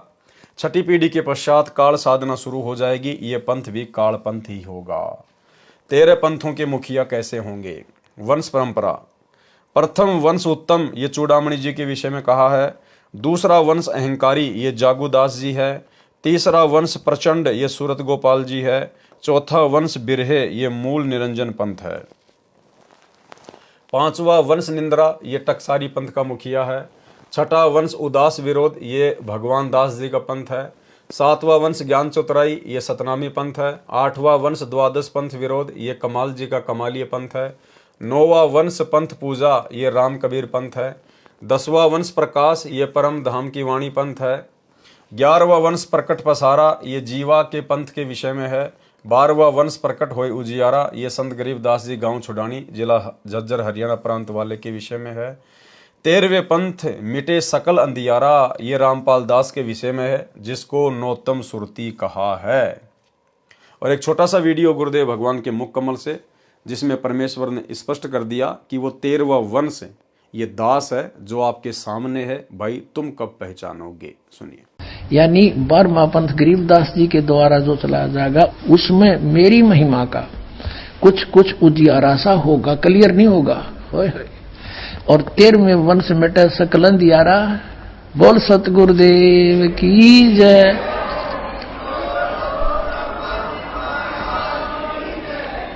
ये 13वां वंश ये दास है जो आपके सामने बैठा है। भाई बच्चों आप कद पहचानोगे। 13वें वंश मिटे सकल अंधियारा, ये रामपाल दास के विषय में है, जिसको नौतम सुरती कहा है। सवसम वेद बोध पृष्ठ 155 पर भी 12 पंथों के नाम लिखे हैं। जब तेरी पीढ़ी चली आवे, मुक्तामणि तभी प्रकटाई, धर्म कबीर होए प्रचारा, जहां तहां सतगुरु सुयस उचारा। कबीर बाणी पृष्ठ 135 981 पर अधूरा तथा मिलावटी ज्ञान है। कबीर बाणी के पृष्ठ 136 982 137 983 का सारांश। कबीर बाणी अध्याय में 12 पंथों का ज्ञान है। द्वादश पंथ चलो सो भेद। 12 पंथों के विषय में कबीर चरित्र बोध पेज 1835 1870 पर तथा सवसम वेद पृष्ठ 155 पर भी लिखा है। कबीर परमेश्वर जी ने स्पष्ट किया है कि काल मेरे नाम से 12 पंथ चलाएगा। उनसे दीक्षा प्राप्त जीव वास्तविक ठिकाने यानी यथार्थ सत्य स्थान अमरलोक को प्राप्त नहीं कर सकेंगे। इसलिए धर्मदास भविष्य का ज्ञान मैंने कह दिया है, जो इस प्रकार है। प्रथम वंश तो उत्तम कहा है, वह प्रथम पंथ का प्रवर्तक चूड़ामणि यानी मुक्तामणि होगा, और अन्य शाखा जो चूड़ामणि के वंश में शाखाएं होंगी वे भी काल के पंथ होंगे। पाठकों से निवेदन है कि यहाँ पर धर्मदास के वंश वाले महंतों ने चूड़ामणि को 12 काल के पंथों से भिन्न करने की कुचेष्टा की है। यहाँ वाणी में गड़बड़ की है। प्रथम पंथ जागूदास वाला बताया है। कबीर सागर के कबीर चरित्र बोध अध्याय में पृष्ठ 1870 पर जागूदास का दूसरा पंथ लिखा है और नारायण दास का प्रथम पंथ लिखा है। नारायण दास जी तो कबीर पंथी था ही नहीं, वह तो कृष्ण पुजारी था। वहां पृष्ठ 1870 कबीर चरित्र बोध में भी चालाकी करके चूड़ामणि जी को हटाकर नारायण दास लिखा है, परंतु कबीर बानी पृष्ठ 134 पर प्रथम वश उन्नतम चूड़ामणि रख दिया, जो कबीर बाणी अध्याय के इस पृष्ठ 136 पर 12 पंथों में जो प्रथम पंथ जागूदास का लिखा है उससे लेकर आगे 12 पंथ पूरे नहीं होते। चूड़ामणि जी को मिलाकर पूरे 12 पंथ होते हैं। यहाँ पर नारायण दास का नाम नहीं है। पृष्ठ 1870 कबीर चरित्र बोध पर नारायण दास का प्रथम पंथ लिखा है। 12वां पंथ संत गरीबदास जी वाला है। चूड़ामणि जी का प्रथम पंथ है, जिसकी मुख्य गद्दी दामाखेड़ा छत्तीसगढ़ में है तथा इसी दामाखेड़ा से स्वयंभू गुरु खरसिया बिहार में काल प्रचारक गुरु बना। इन सब का विस्तार अब तक कबीर जी के नाम से चल रहा है। अब पढ़ें वह अमृतवाणी अध्याय कबीरवाणी पृष्ठ 136। द्वादश पंथ चलो सो भेद। द्वादश पंथ काल फुरमाना, भूले जीव ने जाय ठिकाना, ताते आगम कई हम राखा, वन समारा चूड़ामणि शाखा। प्रथम जग में जागू भरमावे, बिना भेद वो ग्रंथ चुरावे, दूसर सुरती गोपाल ही होई, अक्सर जो जोग दृढ़ावे सोई। तीसरा मूल निरंजन बाणी, लोक वेद की निर्णय ठानी, चौथे पंथ टकसार भेद ले आवे, नीर पवन को संधि बतावे। सो ब्रह्म अभिमानी जानी, सो बहुत जीवन की करी है हानि, पांचों पंथ बीज को लेखा, लोक परलोक कहे हमने देखा। पांच तत्व का मर्म दृढ़ावे, सो बीजक सुकल ले आवे। छठवा पंथ सत्य नामी प्रकाशा, घटके माही मार्ग निवासा। सातवा जीव पंथ ले बोले वानी, भयो प्रतीति मर्म नहीं जानी। आठवें राम कबीर कहावे, सतगुरु भ्रम ले जीव दृढ़ावे। नौवें ज्ञान की काल दिखावे, भई प्रतीत जीव सुख पावे। 10वें भेद पर धाम की बाणी, साख हमारी निर्णय ठानी। साखी भाव प्रेम उपजावे, ब्रह्म ज्ञान की राह चलावे। 3वें वंश अंश अधिकारा, 3वें सो शब्द होय निर्धारा। संवत 1775 होई, ता दिन प्रेम प्रकटे जग सोई। आज्ञा रहे ब्रह्म बोध लावे, कोली चमार सबके घर खावे।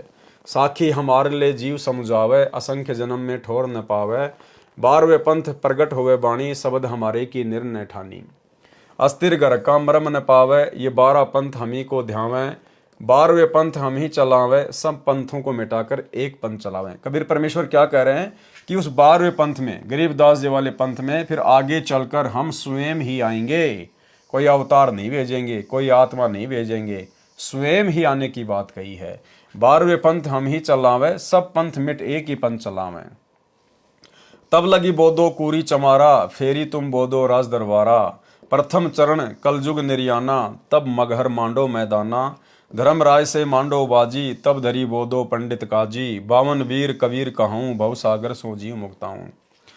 कलयुग को अंत पठियते, ग्रहण परे 3400 वारा। कलयुग लेखा भयो निर्धारा, 3400 ग्रहण परे सो लेखा कीन्या। कलयुग अंत हूँ पियाना दीन्या, 5505 तब ये शब्द हो गया साचा। सहस्त्र वर्ष ग्रहण निर्धारा, आगम सत्य कबीर पुकारा।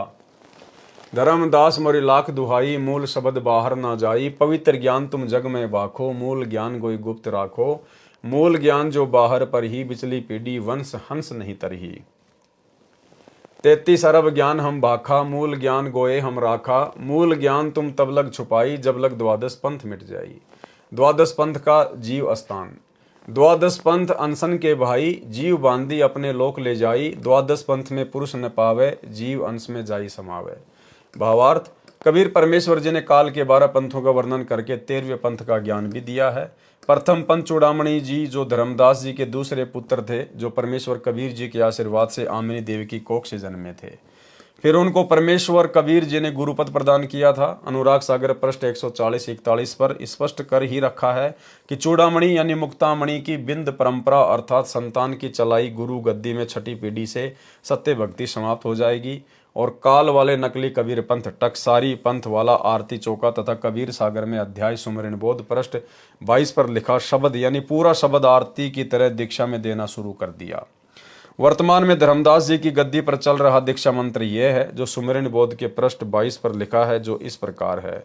सुमरण 5 नाम, आदि नाम, अजर नाम, अमी नाम, पाताले सप्त सिंधु नाम, आकाशे अदली निज नाम, यही नाम हंस को काम। खोलो कूची खोलो कपाट, पांजी चढ़े मूल के घाट। ब्रह्म भूत का बांधो गोड़ा, कह कबीर प्रमाण। 5 नाम ले हंसा सत्य लोक समान। ये पूरी आरती उनका नाम मंत्र है जो धर्मदास जी की छठी पीढ़ी से शुरू किया गया था, जो वर्तमान 2013 तक चल रहा है। इसको 5 नाम कहते हैं। वास्तविक 5 नाम कमलों को खोलने के हैं, जो मेरे द्वारा 13वें पंथ वाले रामपाल दास द्वारा दिए जा रहे हैं। यही मंत्र जो मैं प्रथम चरण दीक्षा में देता हूं, इसके बीच वाले 5 मंत्र श्री चूड़ामणि पुत्र श्री धर्मदास जी को परमेश्वर कबीर जी ने दिए थे। सतनाम और सार शब्द नहीं दिया था। इन्हीं 5 नामों को आगे दीक्षा रूप में देने के लिए चूड़ामणि जी को आज्ञा दी थी, जिनको 5वें काल पंथी टकसारी पंथ वाले ने यह तर्क देकर छुड़वा दिए कि ये भक्ति तो देवी देवताओं की है। कबीर साहिब ने तो सतपुरुष की भक्ति करने को कहा है, ये तो काल पूजा है। उसने कबीर सागर के सुमरण बोध पृष्ठ 22 पर लिखी 5 नाम की महिमा की वाणी ही दीक्षा रूप में देनी शुरू कर दी। इस वाणी में तो बताया है कि जो 5 नाम का मंत्र यानी दीक्षा ये अजर अमर है, आदि से चला आ रहा है। इससे और सतनाम सारनाम की संधि से पूर्ण मोक्ष होगा। ये दीक्षा धर्मदास जी के संतान जो वर्तमान में दामाखेड़ा प्रांत छत्तीसगढ़ में महंत गद्दी चलाकर प्रदान कर रहे हैं। अब उपरोक्त कबीर वाणी पृष्ठ 136 तथा 137 पर लिखी अमृतवाणी को समझाते हैं। नंबर 1, इसमें प्रथम पंथ चूड़ामणि जी तथा उसके आगे जितने भी धर्मदास वाली संतान से शाखाएं चल रही हैं, ये सब नकली कबीर पंथ हैं जो काल द्वारा चलाए हैं। ये सब एक पंथ माना जाता है क्योंकि सब में वही टकसारी पंथ वाली काल साधना प्रचलित है। दूसरा जागूदास, तीसरा सूरत गोपाल, चौथा मूल निरंजन पंथ, 5वां टकसारी पंथ, छठा बीज का लेखा यानी भगवान दास पंथ, 7वां सतनामी पंथ, 8वां कमाल पंथ, 9वां राम कबीर पंथ, 10वां जीवा पंथ, 11वां परधाम की वाणी पंथ, 12वां संत गरीबदास गांव छुडानी धाम प्रांत हरियाणा पंथ। कबीर वाणी अध्याय के पृष्ठ 136 पर अंतिम पंक्ति से 12वें पंथ का वर्णन प्रारंभ होता है। संवत 1775 हुई, तादिन प्रेम प्रकटे जग सोई। भावार्थ, विक्रमी संवत 1774 में संत गरीबदास जी का जन्म हुआ था। यहाँ पर गलती से 1775 लिखा गया है। फिर पृष्ठ पर 137 पर वाणी लिखी है। 12वें पंथ प्रकट होए वाणी, शब्द हमारे का निर्णय ठानी, साखी हमारी ले जीव समझावे, असंख्य जन्म ठोर नहीं पावे, अस्थिर घर का मरम नहीं पावे, ये 12 पंथ हम ही को ध्यावे, 12वें पंथ हम ही चली आवे। 12वें पंथ में परमेश्वर कबीर जी ने कहा कि हम खुद ही चल कर आएंगे। सब पंथ मिटा एक ही पंथ चलावें, प्रथम चरण कलयुग निर्याना, तब मगर मांडो मैदाना। भावार्थ, कबीर परमेश्वर जी ने बताया है कि 12वें पंथ का प्रवर्तक संवत 1774 में जन्म लेगा।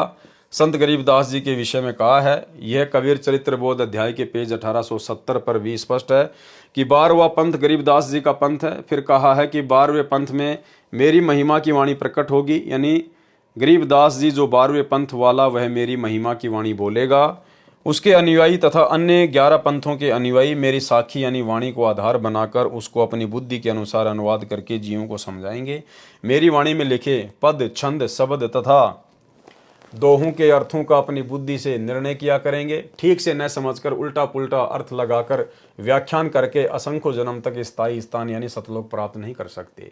ये 12 पंथों से दीक्षित मेरी साधना करने का दावा करेंगे, परंतु यथार्थ भक्ति मंत्र नहीं होने के कारण अस्थिर घर यानी अचल लोक की प्राप्ति का ज्ञान न होने से सतलोक नहीं जा सकेंगे। परमेश्वर कबीर जी ने कहा है कि फिर 12वें पंथ में हम ही चलकर आएंगे, यानी गरीबदास के पंथ में आगे चलकर हम स्वयं आएंगे। स्वयं आएंगे मतलब आज सतगुरु रामपाल जी जो आ चुके हैं गरीबदास जी के 12वें पंथ में, फिर 1994 में अपना यथार्थ 13वां कबीर पंथ चला दिया है। अर्थात सतगुरु रामपाल जी स्वयं ही कबीर परमेश्वर हैं। परमेश्वर कबीर जी ने कहा है कि फिर 12वें पंथ में हम ही चलकर आएंगे, यानी गरीबदास के पंथ में आगे चलकर हम स्वयं आएंगे। कबीर वाणी पेज 132 पर भी स्पष्ट किया है कि एक वस्तु गुप्त हम राखी, सो निर्णय तुम सो नहीं बाकी। नौतम सुरती हमारी शाखा, 7 सुरती की उत्पत्ति भाखा। 8वीं सुरती तुम चली आए, नौतम सुरती हम गुप्त छुपाए। नौतम सुरती वचन निज मोरा, ते ही ते पल्ला न पकड़े काल चोरा। भावार्थ, परमेश्वर कबीर जी ने स्पष्ट कर दिया है कि धर्मदास तुम 8वीं अच्छी आत्मा हो, आप आ चुके हो, अब 9वीं अच्छी आत्मा आएगी, वह मेरा निज वचन खास वचन है, यानी उसके पास मेरी पूर्ण शक्ति है। अब पूर्ण शक्ति अगर 9वीं आत्मा को दे दी गई है तो फिर कबीर जी के पास में क्या बच गया भाई। कोई यदि अपनी पूर्ण शक्ति किसी और को दे देगा तो वो तो खाली हो गया, फिर उसके पास में क्या है। और परमात्मा क्या कभी अपनी पूर्ण शक्ति किसी को देगा? कभी नहीं देगा। अगर किसी को दे दी तो फिर परमात्मा का अस्तित्व क्या रह गया। तो यहां पर यह कहना कि वो मेरी पूर्ण शक्ति प्राप्त है, स्वयं अपने लिए कह रहे हैं, यानी सतगुरु रामपाल जी स्वयं ही कबीर परमात्मा है, यानी उसके पास मेरी पूर्ण शक्ति है। ये मैंने तेरे से छुपा रखा था। पृष्ठ 137 पर स्पष्ट ही कर दिया है कि 12वें पंथ में हम आएंगे। स्पष्ट ही कर दिया है कि 12वें पंथ में हम आएंगे, यानी कबीर जी स्वयं ही आए हैं। अब वह 12वें पंथ में परमेश्वर के नौतम सुरती रामपाल दास आ चुका है। यहां अपने आप को छुपा देते हैं गुरुदेव। जैसे कबीर सागर में मिलावट करके धर्मदास जी की संतान वाले गद्दी वालों ने भ्रम फैलाया है कि धर्मदास जी तथा उनकी संतान चूड़ामणि की संतान जो 42 पीढ़ी चलेगी उनसे जगत का उद्धार होगा, यहाँ तक भ्रम फैलाया है कि कबीर परमेश्वर जी ने कहा है कि जब तक धर्मदास जी की 42 पीढ़ी की गुरु परंपरा चलेगी तब तक मैं कबीर जी पृथ्वी पर नहीं आऊँगा। विचार करें कि यदि ये सत्य होती तो ये नहीं कहते कि मैं 12वें पंथ में चलकर आऊँगा। यदि ऐसा होता तो संत गरीबदास जी को संवत 1784 में गांव छुडानी में नहीं मिलते। पृष्ठ 137 पर आगे कहा है कि कलयुग का प्रथम चरण कब था? प्रथम चरण कलयुग निर्याना, तब मगहर मांडो मैदाना। परमेश्वर कबीर जी ने बताया है कि मैं मगहर में एक लीला करूंगा, ब्राह्मणों के साथ आध्यात्मिक मैदान मांडूंगा, यानी ज्ञान गोष्ठी करूंगा। मैदान मांडने का भावार्थ है कि किसी के साथ कुश्ती करना या लड़ाई करना या ज्ञान चर्चा यानी शास्त्रार्थ करने के लिए चैलेंज करना। पंडित जन कहा करते थे कि जो काशी शहर में मरता है वह स्वर्ग में जाता है तथा जो मगहर शहर में मरता है वह गधा बनता है, इसलिए मगर में कोई मत मरना। परमेश्वर कबीर जी कहते थे कि सत्य साधना करने वाला मगर में मरो तो भी स्वर्ग तथा स्वर्ग से भी उत्तम लोक में जाता है। मगहर नगर उत्तर प्रदेश में, जिला संत कबीर नगर में है, गोरखपुर से 25 किलोमीटर अयोध्या की ओर है। कबीर परमेश्वर जी ने कहा कि मैं मगहर में मरूंगा और उत्तम लोक में जाऊंगा। विक्रमी संवत 1575 सन 1518 माघ के महीने की शुक्ल पक्ष की एकादशमी को परमेश्वर कबीर जी ने सतलोक जाने की सूचना दे दी। काशी से मगर सीधे रास्ते से 150 किलोमीटर है। उस समय कबीर परमेश्वर जी लीला में आयु 120 वर्ष की थी। पैदल चलकर 3 दिन में काशी शहर से मगर स्थान पर पहुंचे। काशी नरेश वीर सिंह बघेल कबीर परमेश्वर जी का शिष्य था तथा मगर नगर का नवाब बिजली खान पठान भी परमेश्वर कबीर जी का शिष्य था। दोनों अपनी अपनी सेना लेकर मगर के बाहर आधा किलोमीटर दूर आमी नदी के किनारे जहां पर कबीर जी बैठे थे वहीं पहुंच गए। परमेश्वर कबीर जी ने एक चद्दर अपने नीचे बिछवाई। भक्तों ने श्रद्धा से 2-2 इंच फूल बिछा दिए। कबीर जी उस पर लेट गए तथा कहा कि मैं संसार छोड़कर जाऊंगा। उस समय हजारों की संख्या में लोग तथा सेना के जवान उपस्थित थे, ब्राह्मण भी देखने आए थे। परमेश्वर कबीर जी ने कहा कि मेरा शरीर नहीं मिलेगा, क्योंकि बिजली खान पठान मुसलमान था। वह कह रहा था कि हम अपने गुरु का अंतिम संस्कार मुसलमान रीति से करेंगे। वीर देव सिंह हिंदू था, उसने कहा कि हम अपने गुरु जी का अंतिम संस्कार हिंदू रीति से करेंगे, यदि बातों से बात नहीं बनी तो युद्ध करके लेंगे। परमेश्वर जी ने कहा कि आपको मेरी शिक्षा का क्या असर हुआ, आप आज भी हिंदू तथा मुसलमान को भिन्न भिन्न मान रहे हैं। क्या कहा परमेश्वर ने उस समय कि आप आज भी हिंदू तथा मुसलमान को अलग अलग मान रहे हो, और ये गलती वर्तमान में भी कर डाली भाई और बहनों। वर्तमान में भी जो सतलोक आश्रमों से भाई बहन जुड़े हुए हैं, गुरुदेव का परिवार है, ये कोऑर्डिनेटर हैं, इनकी बुद्धि भी वर्तमान में बिजली खान पठान और वीर सिंह बघेल जितनी ही काम कर रही है। उस समय भी परमात्मा ने उन दोनों को धमकाया कि तुमको मेरी शिक्षा का क्या असर हुआ, तुमने क्या ज्ञान समझा, आज भी तुम हिंदू और मुसलमान दोनों को अलग अलग मान रहे हो। और यही गलती वर्तमान में काल ने करवा दी सतलोक आश्रम मैनेजमेंट हरियाणा से। अभी कुछ ही दिन पहले बांग्लादेश के मुसलमानों के खिलाफ भारत में बजरंग दल और विश्व हिंदू परिषद के लोगों ने मध्य प्रदेश के सीहोर में देवास में एक रैली का आयोजन किया, जिसमें बांग्लादेश के मुसलमानों के खिलाफ विरोध प्रदर्शन किया गया। और सतलोक आश्रम मैनेजमेंट हरियाणा वालों ने, हमारे गुरु भगत भाई बहनों ने बढ़ चढ़कर उस रैली में हिस्सा लिया। मुसलमानों के विरोध में बजरंग दल वालों के साथ में मिलकर संत रामपाल जी के शिष्यों ने उस रैली में हिस्सा लिया। तो भाई और बहनों, आज भी ये लोग गुरुदेव भगवान के ज्ञान को नहीं समझ पा रहे। ज्ञान गंगा पुस्तक खोलने से पहले जो चौपाई लिखी है, ये लोग उसको भी नहीं समझ पाए कि जीव हमारी जाति है, मानव धर्म हमारा, हिंदू मुस्लिम सिख ईसाई धर्म नहीं कोई न्यारा। आज भी संत रामपाल जी के भगत अपने आप को हिंदू ही मान रहे हैं। अरे हिंदू मान रहे हैं तभी तो मुसलमानों के विरोध में इन्होंने प्रदर्शन किया। अगर ये अपने आप को मानव धर्मी मान रहे होते, सत्सेवकों की तरह, जिस प्रकार हम सात संगति से जुड़े हुए सत्सेवक भाई बहन अपनी अपनी फेसबुक आईडी पर हर जगह लिखते हैं मानव धर्मी पवन दास, मानव धर्मी सुरेश दास, मानव धर्मी पूजा दासी, इस प्रकार से अगर ये लोग जो सतलोक आश्रमों से जुड़े हुए हैं यदि अपने आप को मानव धर्मी मान रहे होते, जो कि संत रामपाल जी का धर्म है, आदि सनातन मानव धर्म, तो ये कभी भी मुसलमानों के विरोध में हिंदुओं के साथ मिलकर प्रदर्शन नहीं करते, जलती हुई आग में घी डालने का काम नहीं करते। तो आज भी ये लोग वही गलती कर रहे हैं। इतना ज्ञान लेने के बाद कलयुग की पिछली पीढ़ी में जो गलती 650 साल पहले वीर सिंह बघेल और बिजली खान पठान ने की। और क्या कहा उनको परमात्मा ने? परमेश्वर जी ने कहा कि आपको मेरी शिक्षा का क्या असर हुआ, आप आज भी हिंदू तथा मुसलमान को भिन्न भिन्न मान रहे हो, आप लड़ाई करोगे तो ठीक नहीं होगा। परंतु उनको कोई असर नहीं था, वे अंदर से लड़ाई करने के लिए पूरी तरह तैयार थे। परमेश्वर अंतर्यामी थे, उनको कहा कि यदि मेरा शरीर मिल जाए तो आप मेरे शरीर को आधा आधा बांट लेना, एक एक चादर ले लेना, लड़ाई न करना। परमेश्वर कबीर जी ने एक चादर ऊपर ओढ़ ली। कुछ देर पश्चात आकाश से आवाज आई कि चादर उठाकर देखो, मुर्दा नहीं है। देखा तो शरीर के स्थान पर सुगंधित ताजे फूलों का ढेर सौ के समान मिला। हिंदू तथा मुसलमान कहाँ तो मारने काटने पर तुले थे, कहाँ एक दूसरे को गले लगाकर रो रहे थे।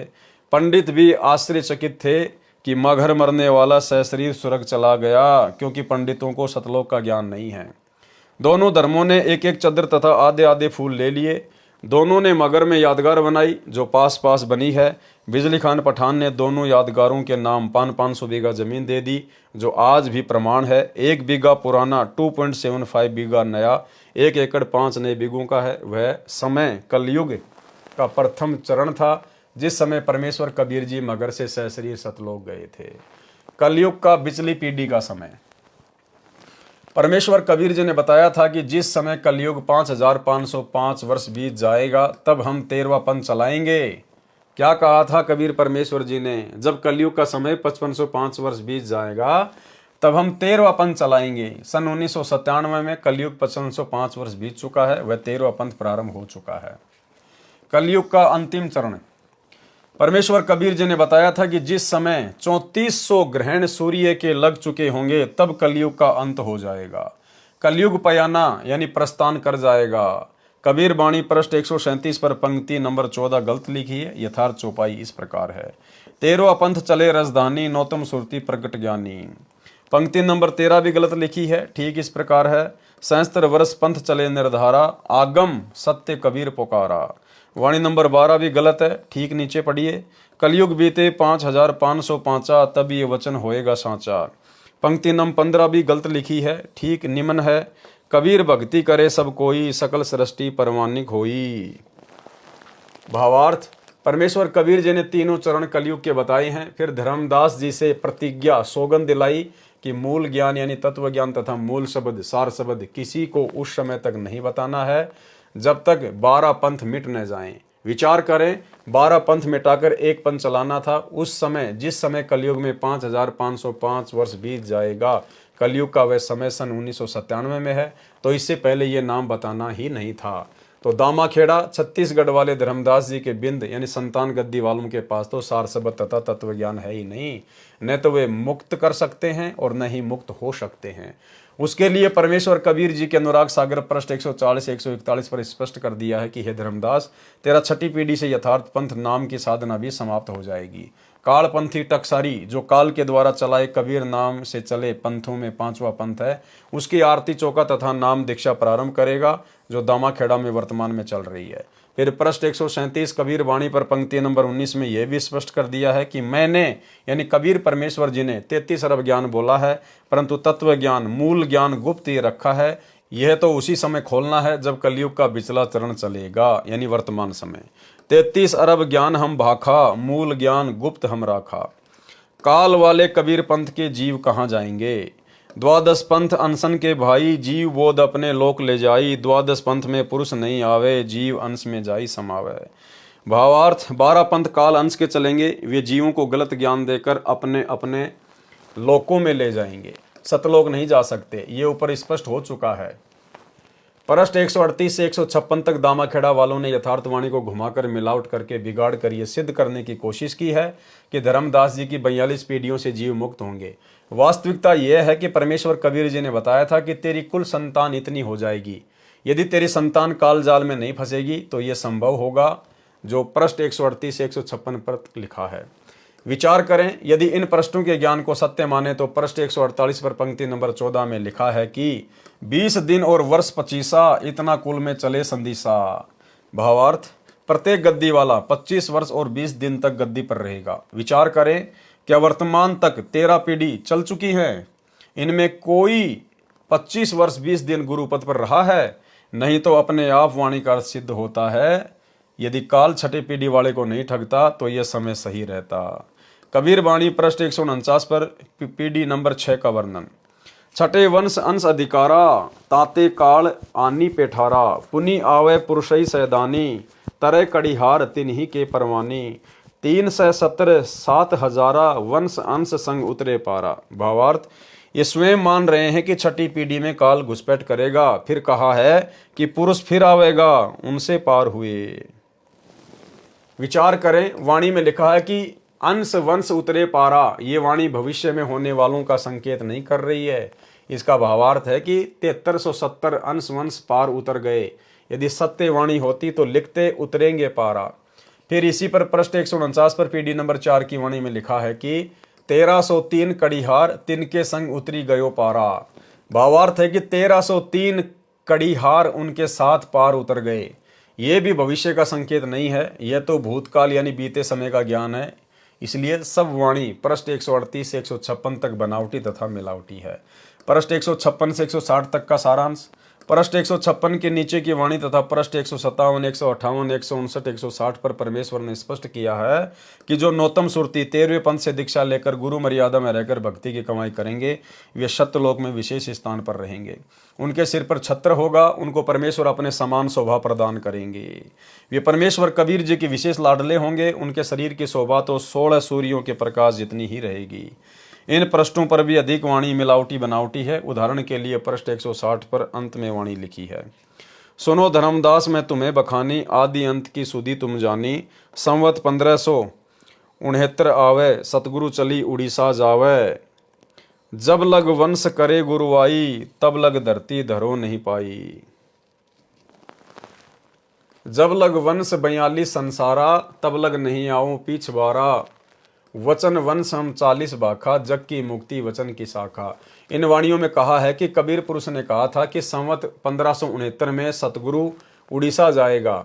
इस वाणी से ही स्पष्ट है कि कोई वाणी कहने वाला परमेश्वर कबीर जी से अन्य है, जो कह रहा कि सतगुरु कबीर जी, क्योंकि धर्मदास जी के सतगुरु कबीर परमेश्वर जी थे, संवत 1569 में उड़ीसा जाएंगे। उनके पश्चात जब तक धर्मदास जी के 42 पीढ़ी वाले दीक्षा देते रहेंगे, मैं धरती के ऊपर पैर नहीं रखूंगा।